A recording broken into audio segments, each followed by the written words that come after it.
Presque toutes les soi-disant conspirations des 10 dernières années semblent se confirmer à mesure que nous creusons dans le dossier Epstein.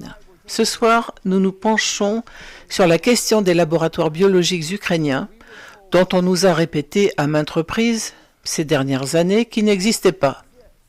Il n'était rien d'autre qu'une théorie du complot financée par la Russie. Pendant des années, quiconque remettait en question les recherches biologiques liées au gouvernement, les laboratoires biologiques à travers l'Ukraine, l'étude des virus ou des maladies, ou les recherches sur des projets génétiques clandestins, étaient traités de fous. J'étais l'un d'entre eux. Voici une partie de ces rapports datant d'il y a 4 ans. Des informations nouvelles et exclusives sur l'histoire des laboratoires biologiques ukrainiens que certains médias et politiciens continuent de prétendre inexistants. Et maintenant, nous disposons d'informations inédites que vous ne trouverez nulle part ailleurs car elles sont supprimées d'Internet. Non seulement nous avons de nouvelles informations sur ce qui se trouvait à l'intérieur de ces laboratoires, mais aussi sur les personnes qui y travaillaient, qui bénéficiaient de l'immunité diplomatique, et ce n'est pas tout.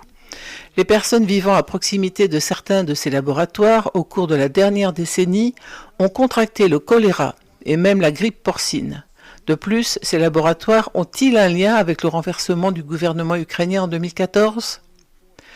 Alors qu'il était cadre chez Burisma et que son père était vice-président, la société de Hunter Biden, Rosemont Seneca, a investi $1 demi-million dans une société de recherche sur les agents pathogènes basée à San Francisco, appelée Metabiota. J'ai été l'un des premiers journalistes du pays à raconter cette histoire en 2021.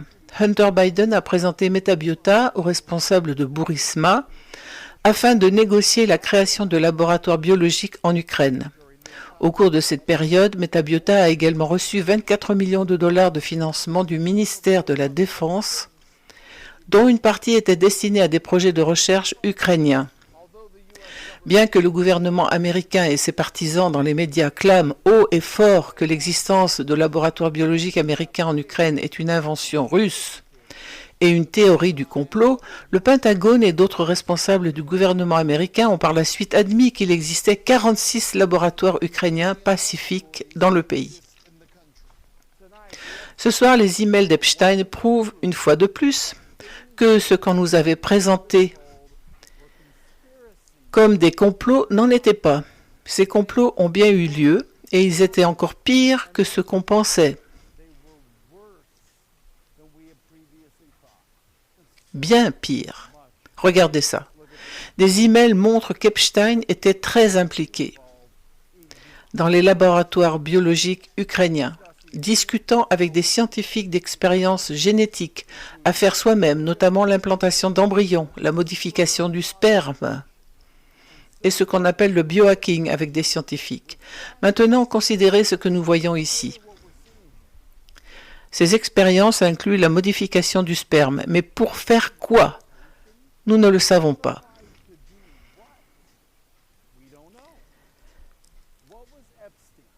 Qu'est-ce qu'Epstein et ses donateurs essayaient de créer? Vous voyez, il y a un autre email qui nous donne peut-être un aperçu de cela. Ces plans détaillés pour un projet de bébé sur mesure, décrivant les besoins de financement et les stratégies de développement. Selon cet email, l'objectif est de passer d'une biologie intelligente à petite échelle, menée dans un garage, à la première naissance d'un être humain génétiquement conçu, voire d'un clone humain, en seulement 5 ans.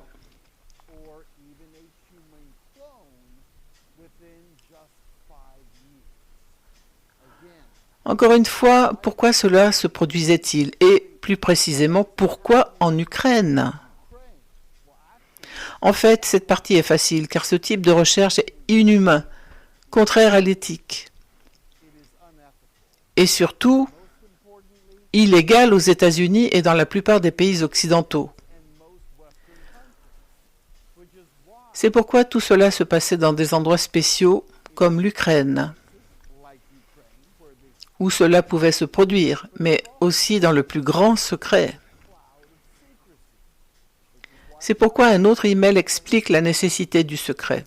Lisez celui-ci. Les emails discutent de la question de savoir si les bailleurs de fonds ne participeraient que s'ils avaient la garantie de pouvoir rester totalement anonymes, craignant l'exposition publique et une atteinte massive à leur réputation. La question est donc la suivante. Epstein dirigeait-il simplement un réseau criminel de pédophiles? Manifestement non, il menait également des expériences génétiques humaines radicales, ayant des implications mondiales. Et si ces projets étaient réels, et ils l'étaient certainement, où auraient-ils lieu? Rappelez-vous cette déclaration sous serment faite il y a 4 ans par la sous-secrétaire d'État de l'époque, Victoria Nuland. L'Ukraine possède-t-elle des armes chimiques ou biologiques? L'Ukraine dispose d'installations de recherche biologique. Ce qui nous préoccupe beaucoup actuellement,